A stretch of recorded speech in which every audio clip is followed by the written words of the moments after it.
given to the media, all our media colleagues, before Prime Minister Mark Carney headed for India.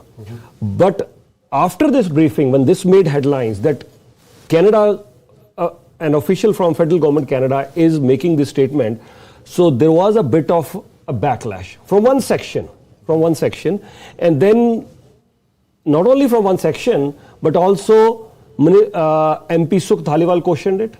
Now Minister Ruby Sahota is also questioning.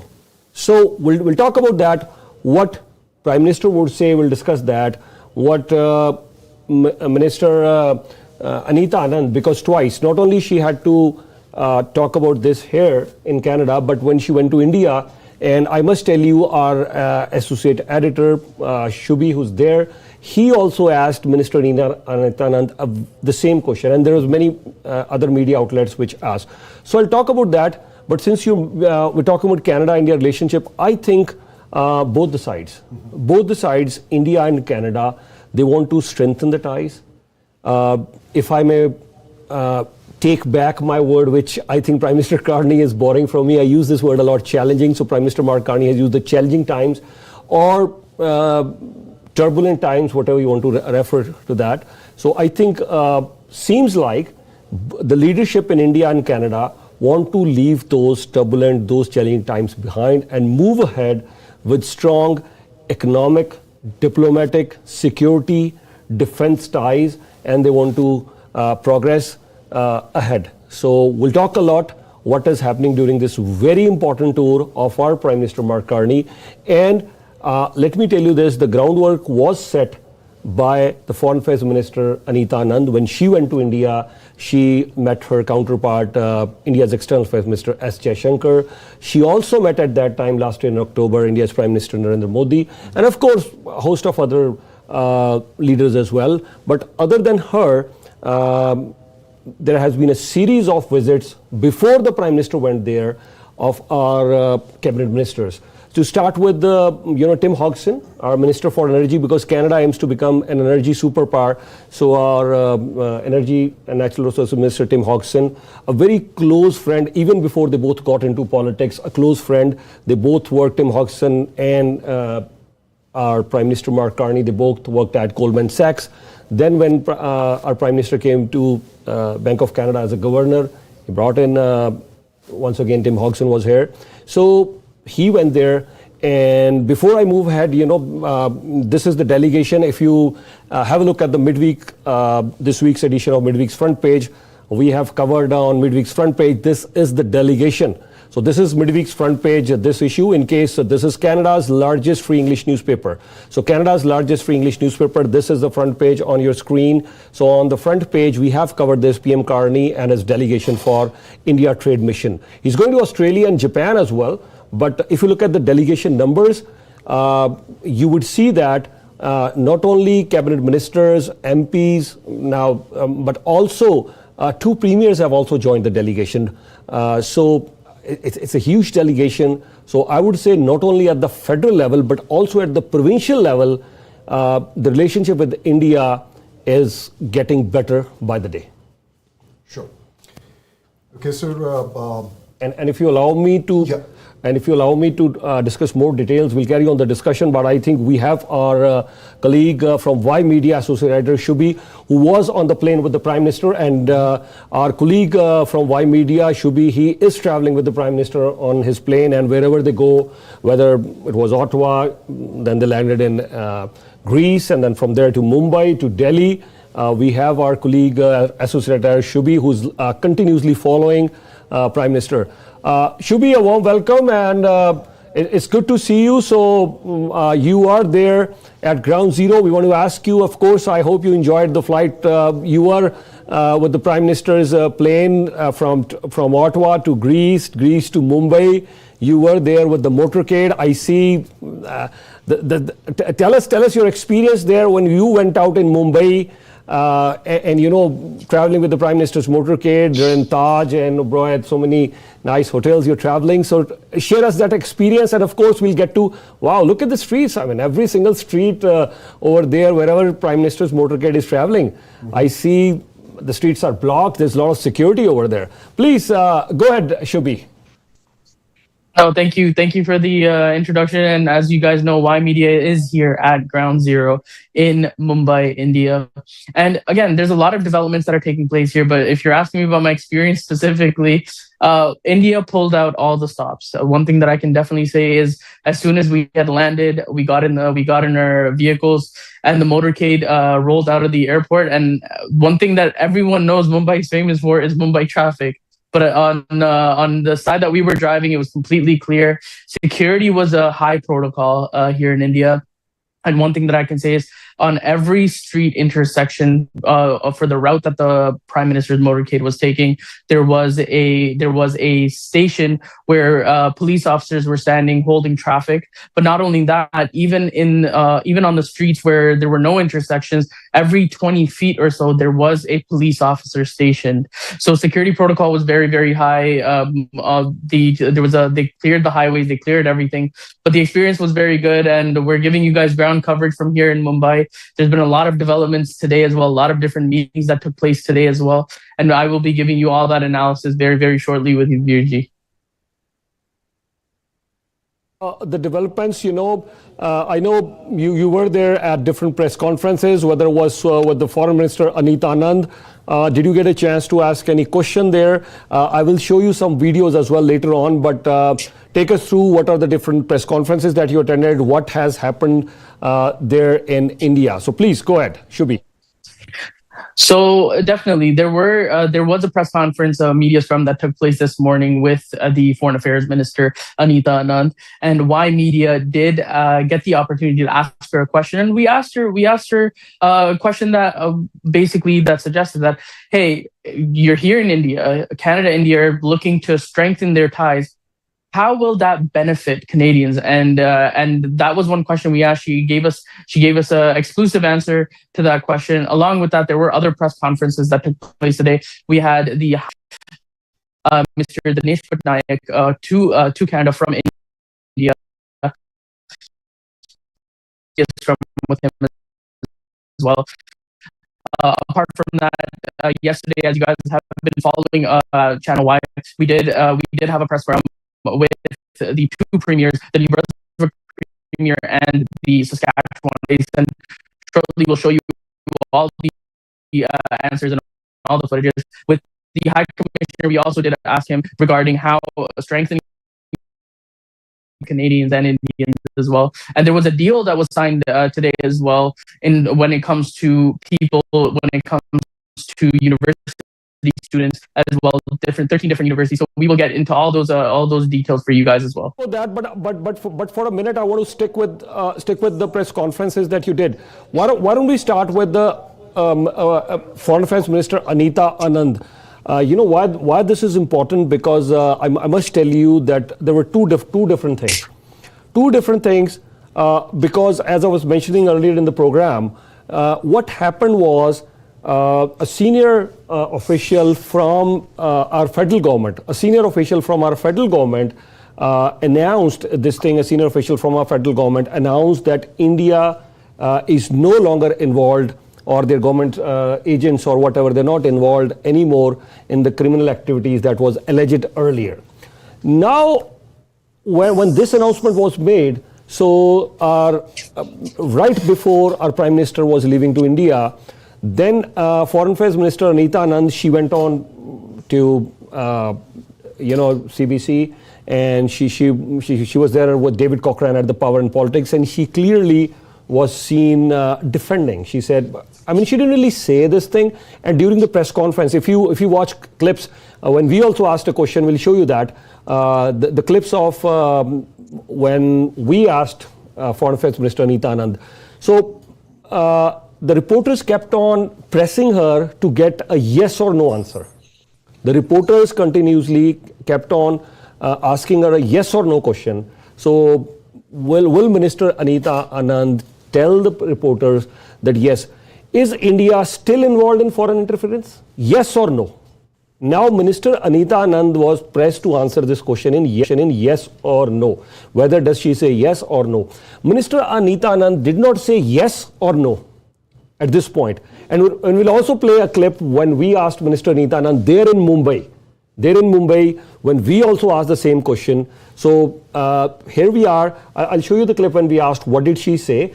And most of the reporters, Catherine Colonel from CBC, Stephen Chase from Globe and Mail. So most of the reporters, they fired question at her. The press conference got so heated, Minister Anita Anand at one point said, please do not yell at me. I am not yelling at you.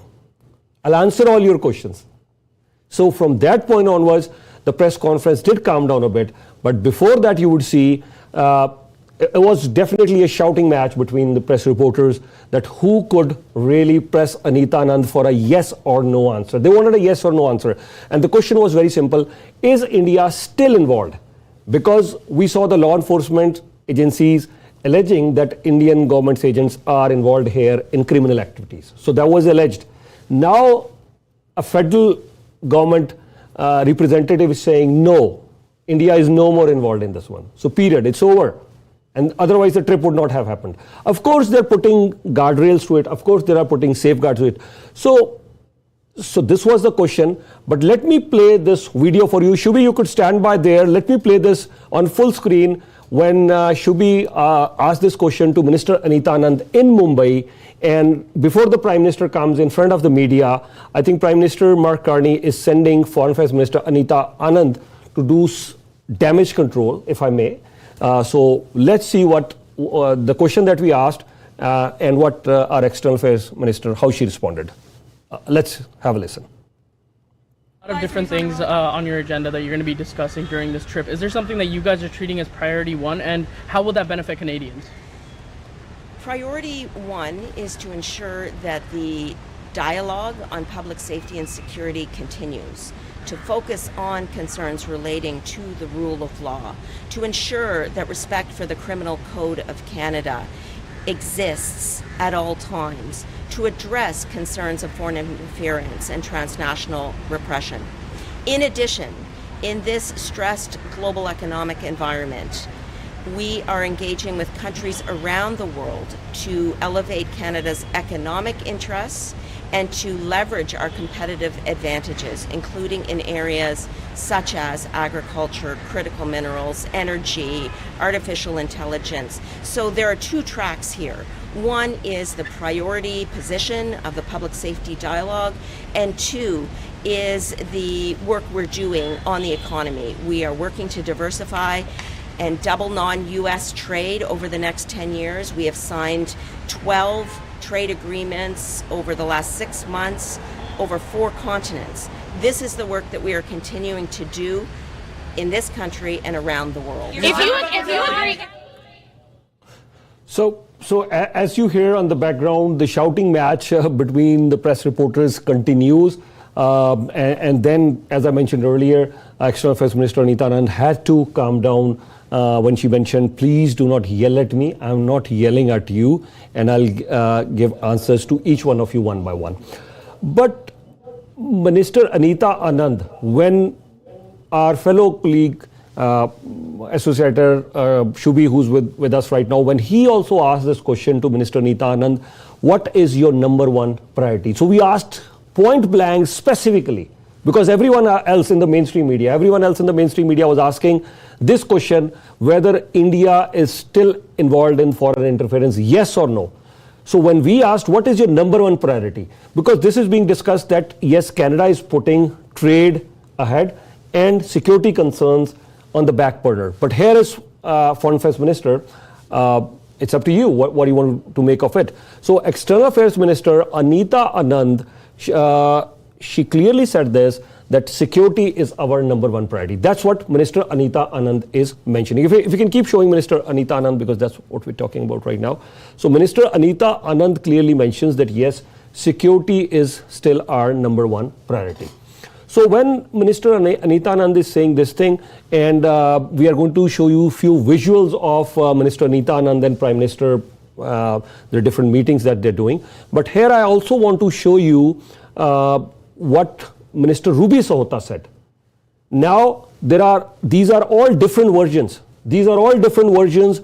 We get one version from the federal government's representative. We get another version from Minister Anita Anand. This is the third version. So different versions from the federal government. Three different versions on India's foreign interference. And if you have a look at this thing, if I can see from Minister Ruby Sota, yeah, that's the one I'm looking for. Yeah, Minister Ruby Sota, not that one. So Minister Ruby Sota, now what she is saying, so Minister Ruby Sota is disagreeing with the federal government's representative. This is very, very important. Minister Ruby Sahota is disagreeing from her own federal government's representative who briefed the press. Because Minister Ruby Sota is saying something very different from her own representative of the federal government. So Minister Ruby Sota is saying that, while Canada continues to pursue constructive engagement with India, serious security concerns remain. She's saying serious security concerns remain. This is what Minister Ruby Sota is saying in her statement. She's also saying that as Minister of Public Safety has stated, outstanding issues related to foreign interference and transnational repression require a continuous, she's saying that you still have to observe that. So Minister Ruby Sota is questioning her own federal government's representative. So this is a very different version. So there is one thing being said by a senior official at the federal government, that was the briefing that was given by the federal government. So Minister Ruby Sota is not agreeing with that. She says any suggestions. So she's referring to her own government's representative. She's saying any suggestions that this foreign interference over. So she's completely disagreeing over here. She's saying no, that is not correct. So this is quite interesting that Minister Ruby Sota is saying any suggestions these threats have been resolved does not reflect the current security reality. So she's saying the reality is different. So Minister Ruby Sota's government's own representative said one thing, and Minister Ruby Sota is saying something very different here. She's saying any suggestions these threats have been resolved does not reflect the current reality facing Canada. Our intelligence and law enforcement agencies continue their critical work to protect the communities and uphold the integrity of our democratic institutions. And she's also once again not only sidestepping, but she's also questioning her own federal government's representative, where Ruby Sota is saying attempting to minimize these threat risks, eroding public confidence. She's saying public confidence and overlooks the ongoing efforts to protect communities targeted by intimidation and violence. So she's saying we are eroding the public confidence if we are saying that.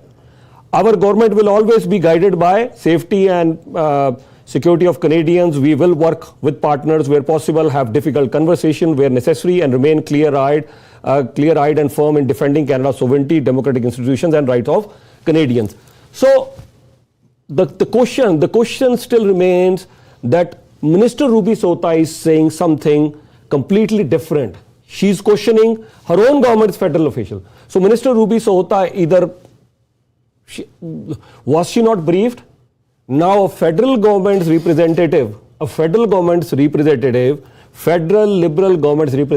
is briefing the entire media, and Minister Ruby Sota is differing from that, and she's saying that particular announcement is eroding the public confidence. So this is definitely in contrast. So here we have one cabinet minister clearly saying something very different from what the Canadian federal government's official is saying. So Minister Ruby Sota is saying something different. Minister Anita Anand, Foreign Affairs Minister, is saying something different. Federal Liberal government's official is saying something very different. So all three very different versions, though we are sharing all that with you. Now it's for the audience to decide which version of the government would they agree on. But one thing is for sure, Prime Minister Mark Carney wants to forge a very important alliance with India, and Cabinet Minister Maninder Sidhu, our Cabinet Minister, most of the Cabinet Ministers I think seem to be in agreement, because Evan Solomon, Tim Hodgson, they're all there, they've already been there. And our premiers also want to forge a strong alliance. British Columbia's Premier David Eby was there. Alberta's Premier Danielle Smith, she's planning to visit India. And right now we have Susan Holt, Premier of New Brunswick, We also have Scott Moe, Premier of Saskatchewan, there in India. So what we are witnessing, whether they're premiers or the Prime Minister's cabinet ministers, they all are doing trips of India. They all want to forge a good relationship with India. But here is one cabinet minister questioning the statement. I'm not saying she's questioning the relationship with India.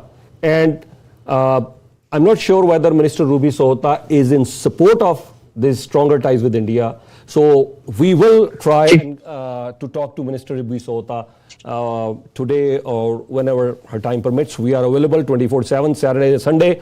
We are here on Channel Y. We are continuously giving you this coverage. Over to you to our colleague Shubhi from Mumbai, India. Shubhi, what do you have to add? What else? Please go ahead. Another quick question that I actually had for you as well is one of the two of the biggest provinces that intake people from India and South Asian countries is Ontario and British Columbia, right? So why do you think that Premier Doug Ford and the British Columbia Premier didn't come on this such an important visit? Because they're the ones that are heavily impacted. I understand Saskatchewan has a lot when it comes to energy, and there's a lot that New Brunswick is doing. But wouldn't you say it is important for the Ontario Premier and the British Columbian Premier to be here on this historic trip?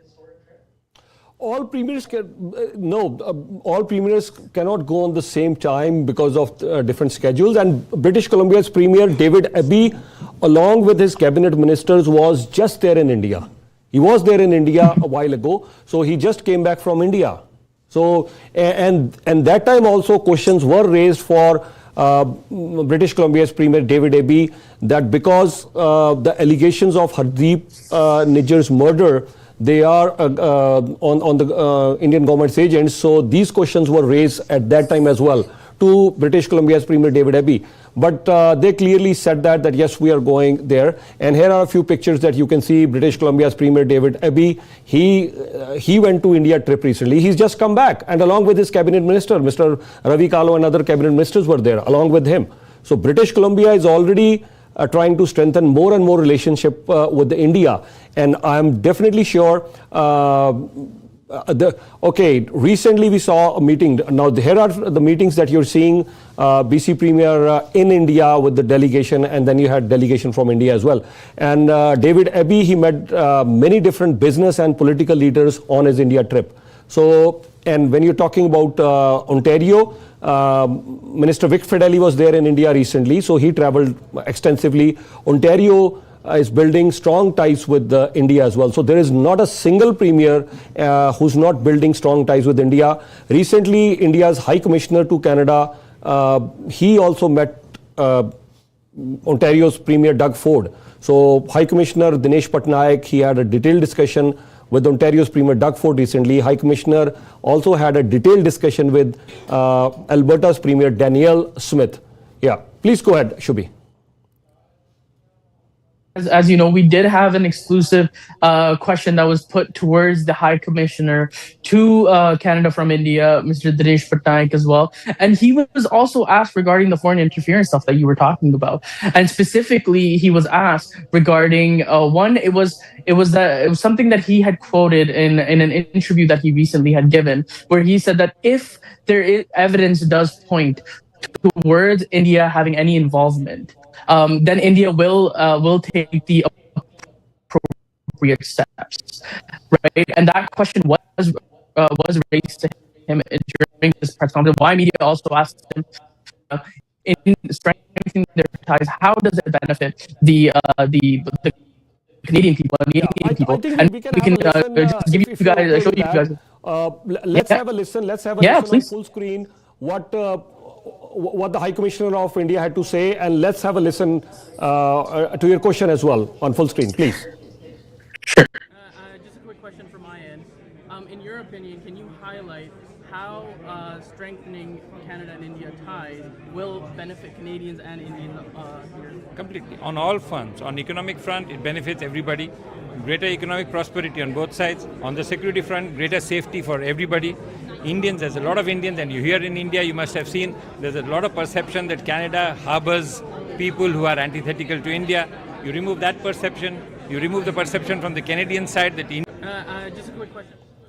So Shubhi, tell us, because I think India has clearly said this, that India has not been involved in any kind of foreign interference. So India is clearly denying. High Commissioner of India, we've asked him when he was here as well, and as you were just mentioning, whenever anybody from media asks Indian High Commissioner Dinesh Patnaik about foreign interference, so from them there is a clear denial that there has been no foreign interference. So even I saw a journalist asking High Commissioner Dinesh Patnaik that in future, if India will commit that they will not do any foreign interference. So High Commissioner replied that yes, we have not done in the past, so how can we commit we won't do it in future? They said we have not done anything in the past. So there has been a clear denial from India.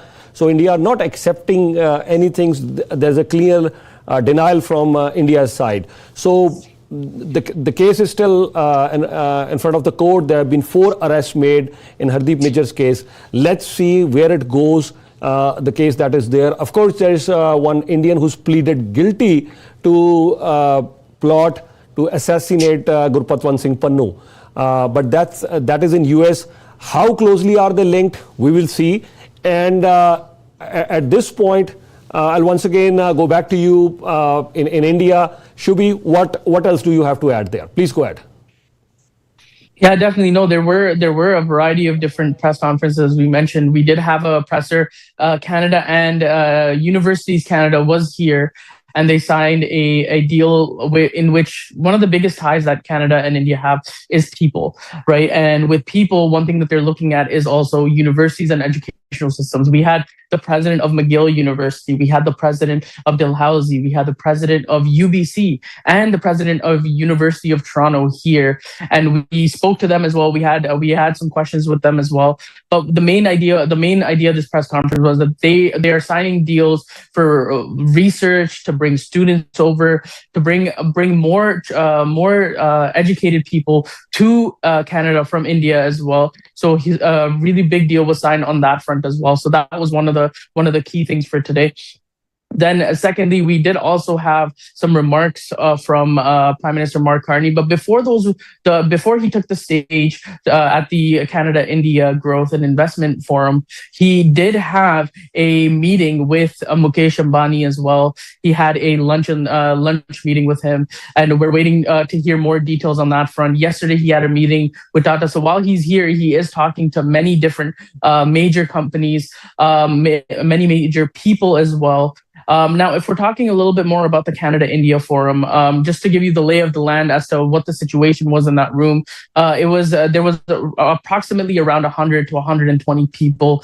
There were some very well-renowned business owners, but there were also some people that were missing and weren't able to make it because they're away for the weekend. And they also there's 2 major billionaire weddings that are taking place as well. So some people are there, but Mark Carney did take stage today, and we will be presenting a full report to you guys as to what was said during that. Just to go over one of the biggest developments that took place today on a global level as well. And Virji, I'd like your opinion on this too. Is the U.S. and Iran war that.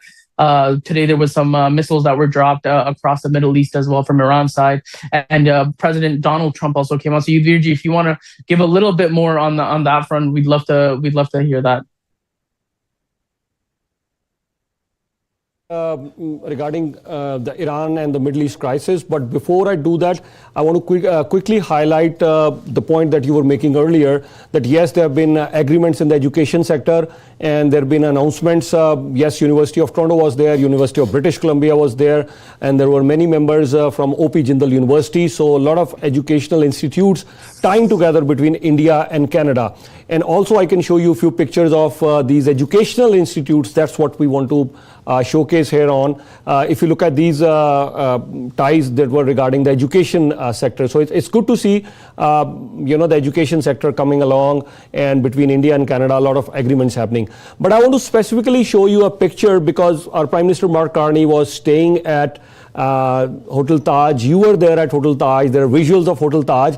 But more importantly, the chairperson of the Taj group of hotels, but also the chairperson of Tata, Tata, we all know that Tata is one of the biggest business houses in India, and Tata not only owns and operates airlines as well, but also in the auto sector, in the tech sector, you name a sector, Tata is there. So our Prime Minister, Mark Carney, in Mumbai, he met with other business leaders, but he also met with the chairperson of Tata. And the statement that our Prime Minister Mark Carney made, if I could show you that on full screen, where our Prime Minister Mark Carney, he made a statement. He says that Canada and India are both growing economies with big ambitions in energy, technology and artificial intelligence. So Natarajan Chandrasekaran, he is the chairperson of Tata Group, and they both met in Mumbai. So the countries can partner in these areas, create greater security. So he's again mentioning the word security and prosperity for both our people. So Prime Minister Mark Carney is continuously emphasizing on security, growth, partnership, economy, trade, artificial intelligence. So these are the key areas. And I think when I was reading here in many media outlets, they clearly said this: Prime Minister Mark Carney means business. And I think that's precisely the reason Prime Minister Mark Carney doesn't have any time to waste, because we are getting a lot of pushback from US. I'll talk about that later on. And Prime Minister Mark Carney, he clearly sees there are challenges that Canada faces with regards to trade with US. So looking at all those challenges, Canada aims to become an energy superpower. Canada aims to double the non-US exports. That's the targets set for Prime Minister Mark Carney. So both these targets, Canada aiming to become an energy superpower, Canada aiming to grow the exports, non-US exports, doubling the non-US exports, both these targets very well align with trade with India. Prime Minister Mark Carney has clearly said this, that India is the fastest growing economy. The numbers just came out recently for the economies at the global level. Many of the G7 countries that we are seeing, the biggest economies, the G7 countries, their economic numbers are 0.24, 1%, 1.5%. None of the G7 economies is growing by 4, 6, or 7%. India is growing close to 6 to 7%, the recent numbers that came out. And we saw Canadian economy shrink in the last quarter. The last quarter of 2025, the numbers just came out for all the major economies, but Canada's numbers are shrinking. And actually, Canada is the only country in G7 where we see the numbers are shrinking. So our Prime Minister Mark Carney is very mindful of that. And mind you, these are the numbers from the last quarter of 2025. We're already into the first quarter of 2026. Imagine if we get Canada's economy shrinking in the second quarter. So technically, you need 2 consecutive quarters to call it a recession. If 2 consecutive quarters are shrinking, it's a recession. So maybe we'll hear this announcement in April and or May that Canada is into recession. We don't know. We are still into the second quarter. But we all know we are facing challenges. Our auto sector, steel, aluminum, all these sectors are facing immense challenges right now. We have seen General Motors, Stellantis, the losses, job losses in these sectors, steel, auto. So we need to diversify our trade. And to do that, Prime Minister Mark Carney, whether it's our trade relationship with China, whether it's trade relations with Europe, whether our trade relations with India, Australia, Japan, that's his next stop, Australia and Japan. So Prime Minister Mark Carney is trying for now to diversify the trade. And before I get back to you, I also want to highlight our Minister for International Trade, the Minister from Brampton. He has led from the front, Maninder Sidhu. And I'm showing you the visuals of Maninder Sidhu. He has led from the front, and International Trade Minister Maninder Sidhu, there you see him leading a delegation. He's having meetings in India. Maninder Sidhu, before even going to India, he was meeting with India's Trade Minister Piyush Goyal, and International Minister for Trade Maninder Sidhu, he is trying to lead our trade relationship in Middle East, in Europe, in India and other countries. Let's see if Canada can be successful in all these. Shubhi, before I let you go, yes, we'll talk about Iran and everything, but our Prime Minister Mark Carney, let me share what he said, the statement issued by Prime Minister Mark Carney on Iran file. Prime Minister Mark Carney, he has supported US-led invasion on Iran. So Prime Minister Mark Carney, in his statement in India, because when these strikes happened, Prime Minister Mark Carney was in India, in Mumbai. So in Mumbai, in India, in front of a business delegation, Prime Minister Mark Carney supported US strikes on Iran. Prime Minister Mark Carney has said that during the G7 summit that happened here in Kananaskis, Canada, Prime Minister Mark Carney said on the security issue, on the issue of Iran, Prime Minister Mark Carney has made many allegations against Iran, and Prime Minister Mark Carney is saying that yes, we support the US-led airstrikes on Iran. So, Prime Minister, that's the statement for you. But detailed statement you can read on Midweek newspaper. But we just highlighted the statement that Prime Minister Mark Carney said. Yeah. Over to you, Shubi. Before I let you go, anything else you want to add? Yeah, just quickly, one thing on the Iran thing, Prime Minister Mark Carney did make a few remarks as well. And Y Media has asked for a little bit of a background or a sort of a presser on why did Canada choose this stance, because it is a little bit different to what the NDP and the Bloc Québécois have come out with as well. So once we get those details, we will be providing them on all Y Media platforms. So make sure that you stay tuned to that. He did mention a couple of times that even at the G7 and at throughout the last year, they did tell Iran to come to the table to negotiate, to de-escalate, and they didn't. So that is the reasoning that he has given us as to why he does support U.S. and Israel. But once we get more details as to the reason why, we will be sharing them with you guys. Apart from that, a couple of quick updates. He did the meeting the deal agreement that they had, that Canada, India, and Australia had at the G20 summit. Mark Carney also made a statement that he is looking to finalize that deal by the end of this year as well. And in other sectors as well, in terms of trade, in terms of AI, Canada is planning on investing more than $1 trillion in defense. They are looking by the end of this decade to invest more than $500 billion in finding new technologies, new AI robotic systems, new defense systems, and everything as well. So there's a lot of updates that are coming out from here in Mumbai, and we will keep you guys posted. Please stay tuned to all Y Media platforms, whether that's Channel Y Canada, Channel Y USA, Midweek Newspaper, Y Plus, Radio Y 105.9 FM, our online platform, SouthAsianDaily.com, Y.media, and our social platforms as well. So 9 different platforms. However you find it convenient to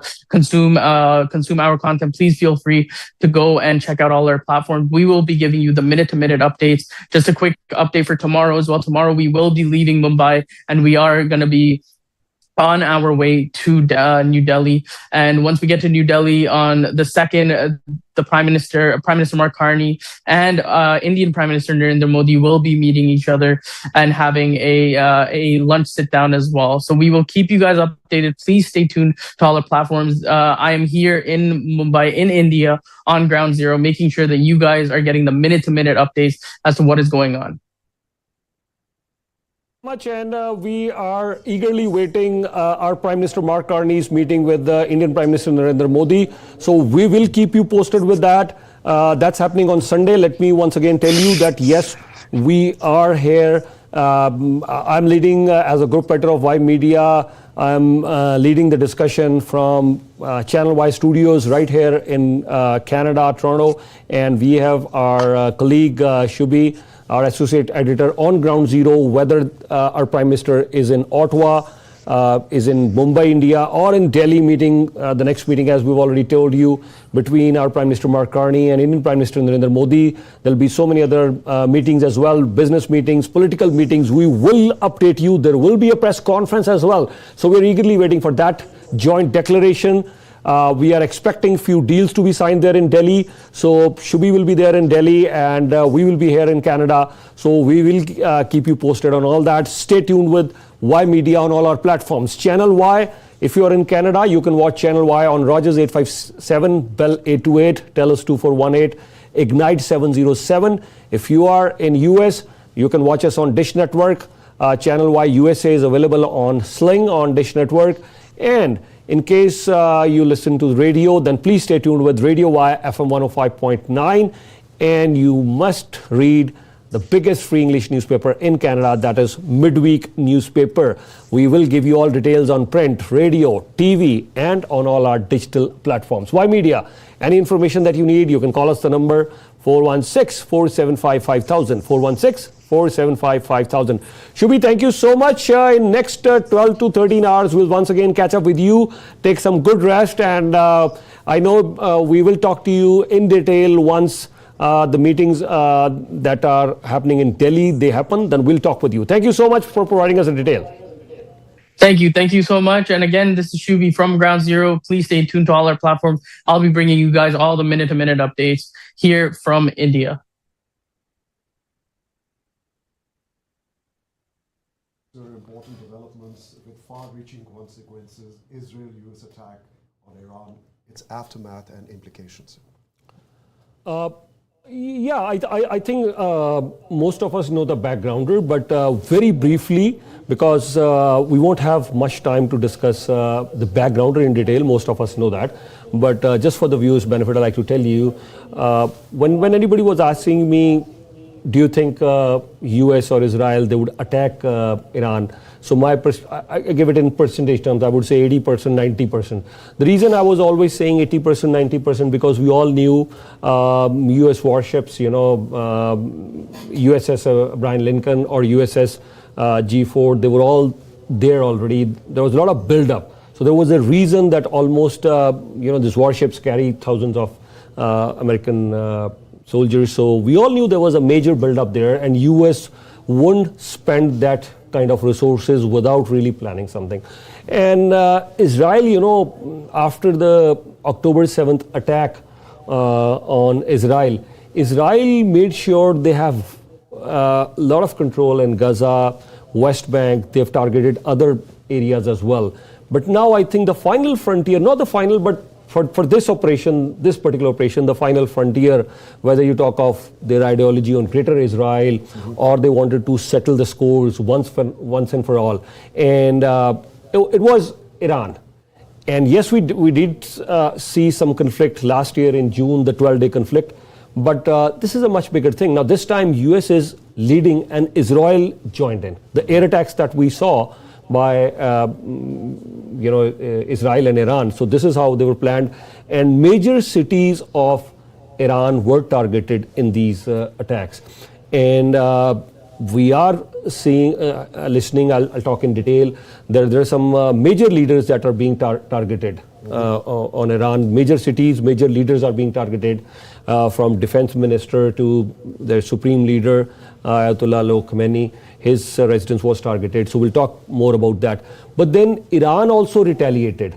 Iran not only struck against Israel as it did last time in June 2025, the 12-day conflict, but Iran this time also struck hard against many of the Middle Eastern countries. Iran is justifying, Iran's foreign affairs minister is saying, US has military bases in all these areas. So Iran retaliated not only against Israel, but also against Saudi Arabia, UAE, Qatar, Bahrain. The only country that was left out was Oman. Oman, because it's Oman which is mediating the talks between US and Iran. We knew, Israel definitely wanted to go ahead and target Iran, and US also. And this time their objective, as much as both the countries are saying there are threats, there are imminent threats, or current threats from Iran against US interests or against Israel. We don't know how far that's true.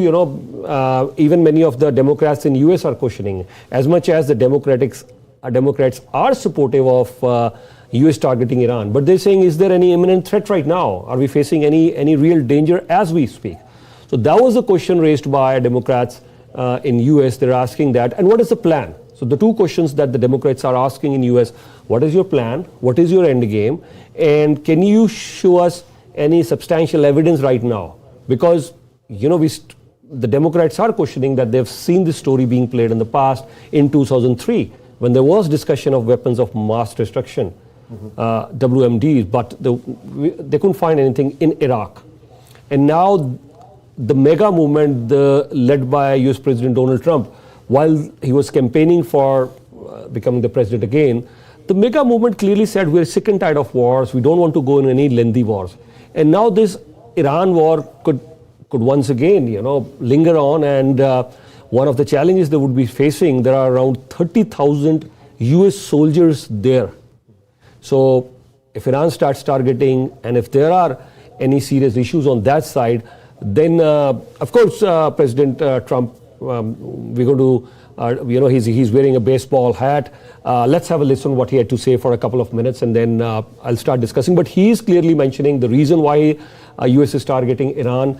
US President Donald Trump is also saying, yes, there will be some challenges, whether we'll see some casualties there, or let's have a listen for a couple of minutes, and then we'll carry on our discussion. Military began major combat operations in Iran.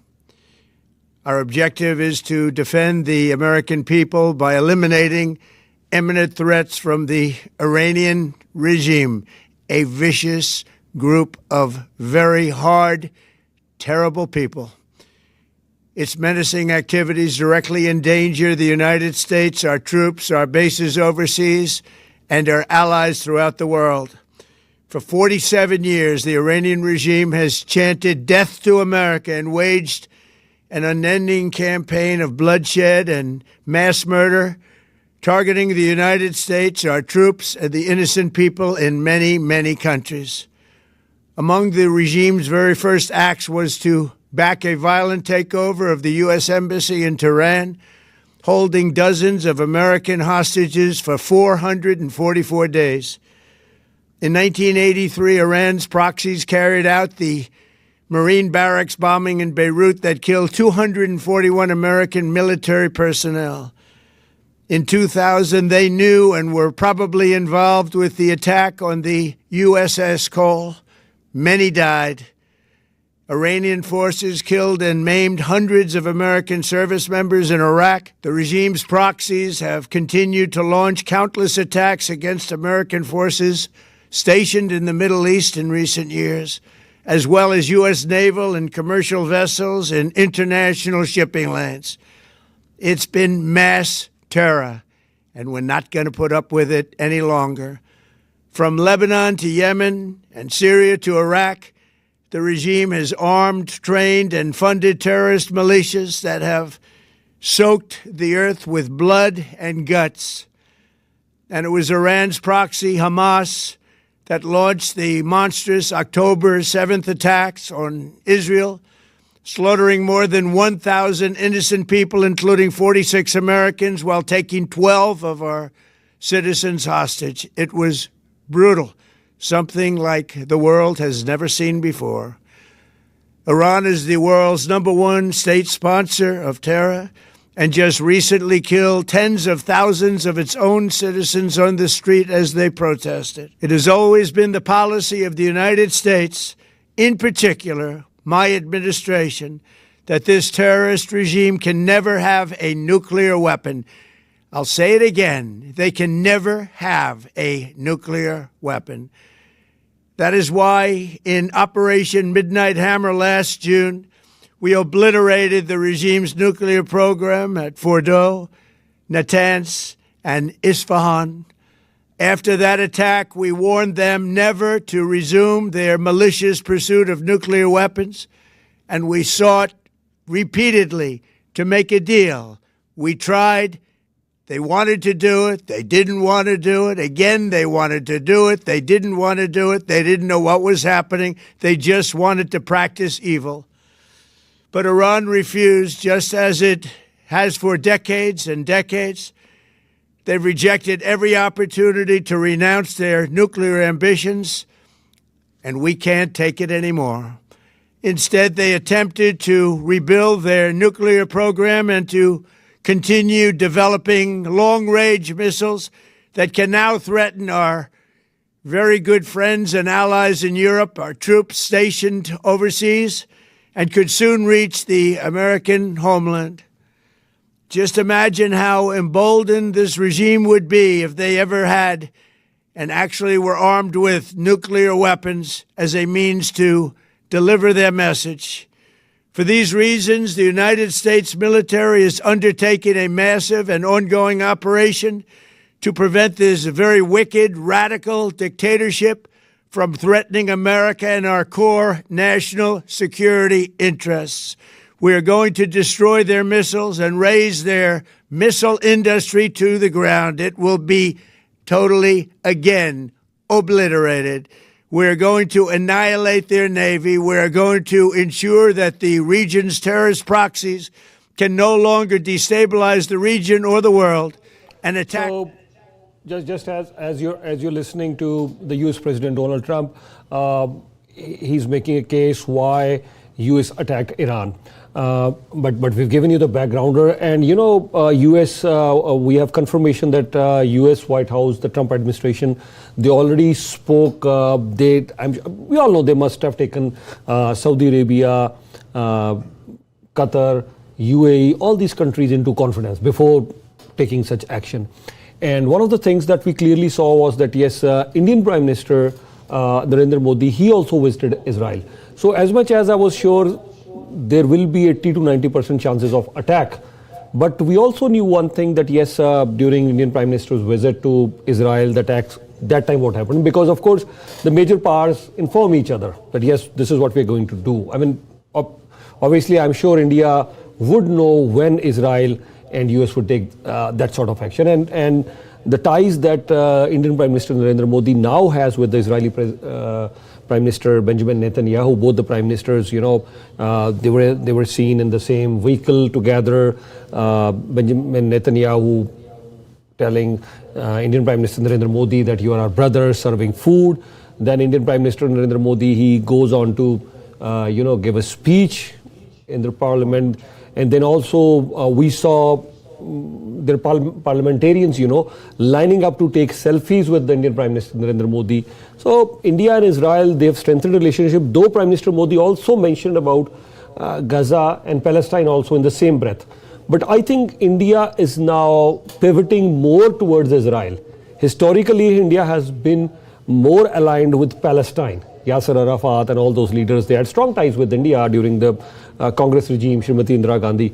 And India has not really abandoned the cause of Palestine. India still mentions it very clearly. I know many Western countries, they said it now that there should be a two-state solution. India said it 40 years ago. India always has supported two-state solution, which Israel clearly disagrees. US also doesn't support a two-state solution. There are many European countries. Till date, they do not support a two-state solution. They say, no, when time will come, then we will support a two-state solution. But India has supported all along a two-state solution.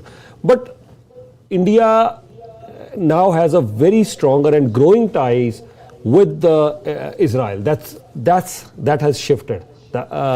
So from India's perspective, I think when this war lingers on, and if US and Israel, they want a regime change this time.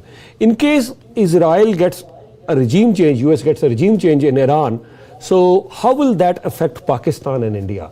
Pakistan has its major border with India, approximately 2,900 kilometers. After that, it has a major border with Afghanistan as well, around 2,300 kilometers. Then it has a major border with Iran as well, Pakistan, around 900 kilometers. Then there is the China border in the north, 500 kilometers. So Pakistan is already facing major challenges with the major neighbor, that's Afghanistan, because Pakistan and Afghanistan, or Pakistan and Taliban, they're already at war. So Pakistan has some sort of challenges on the border with India as well. So in case Iran has a major influence, a regime where Iranian regime is heavily influenced, or some might even say it's a puppet regime. They're planning to have a puppet regime or a regime or somebody in power who is heavily influenced by Israel. So I would say that could cause some concerns for Pakistan as well, because three of their major borders with India, Afghanistan and Iran, Pakistan could be facing all those challenges, and I'm sure they are weighing their options. And so is India. So this is not just Iran versus Israel or Iran versus US. This is a major conflict that we are seeing. The entire Europe, China, Russia, India, Pakistan, the entire Middle East, they're all going to be engulfed in this conflict one way or the other. So we will carry on updating you right here on Y Media Group what could be the possible result. But by the way, whether it is Burj Khalifa, yes, there are reports that Burj Khalifa has been attacked.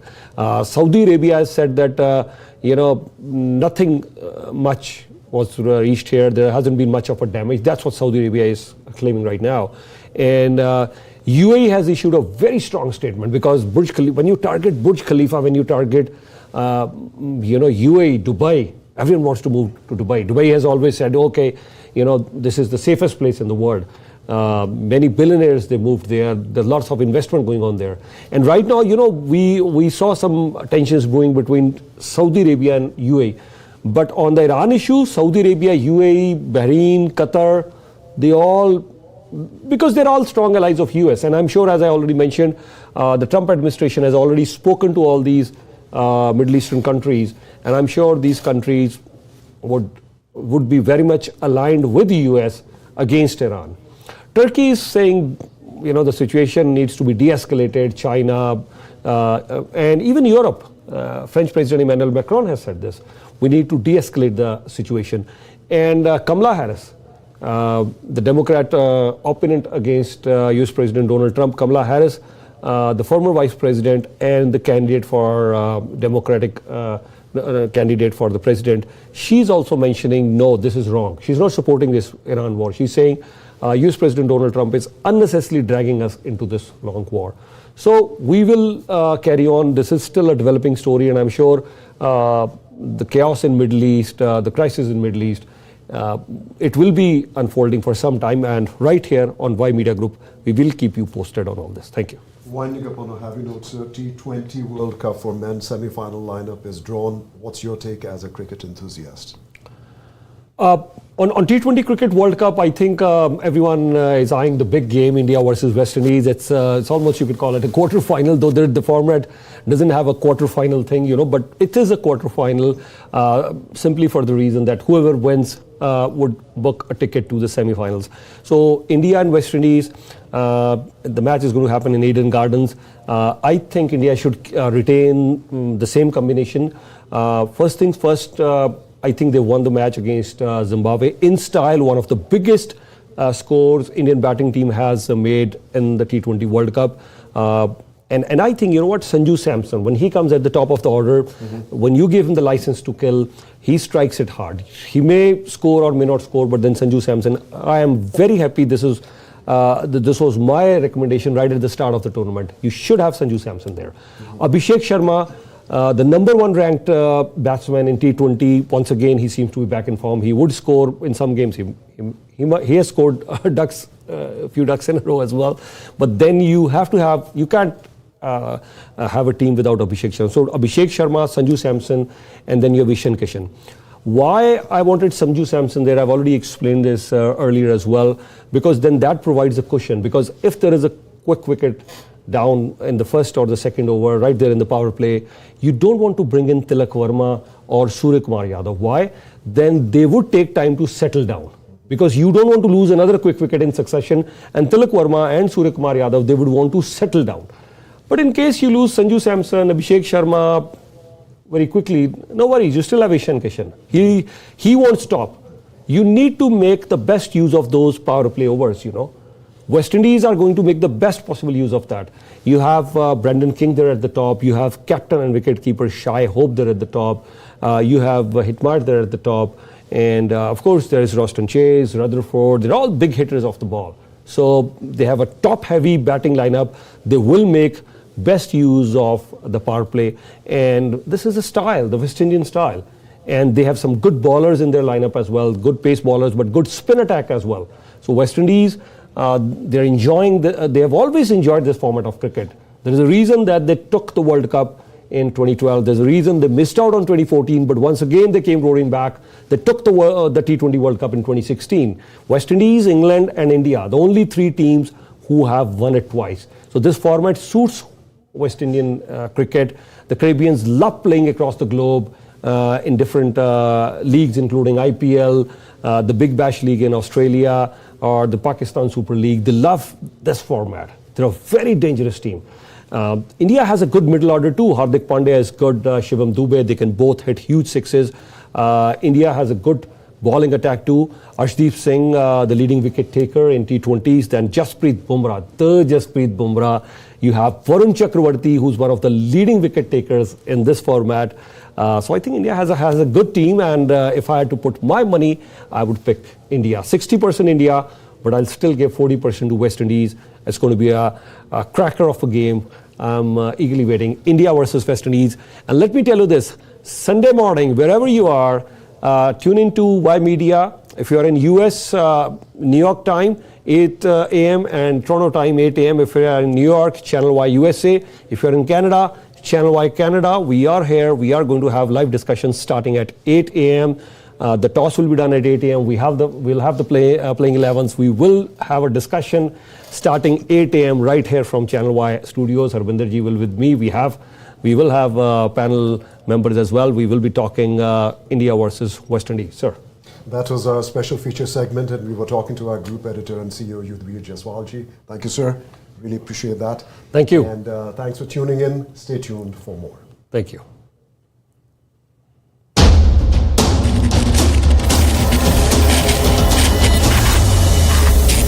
Y Media. Y Media. Y Media. Y Media. Y Media. Y Media. Stay tuned with Y Media.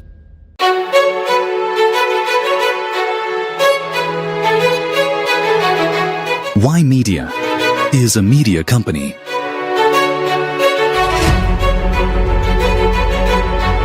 With 360-degree approach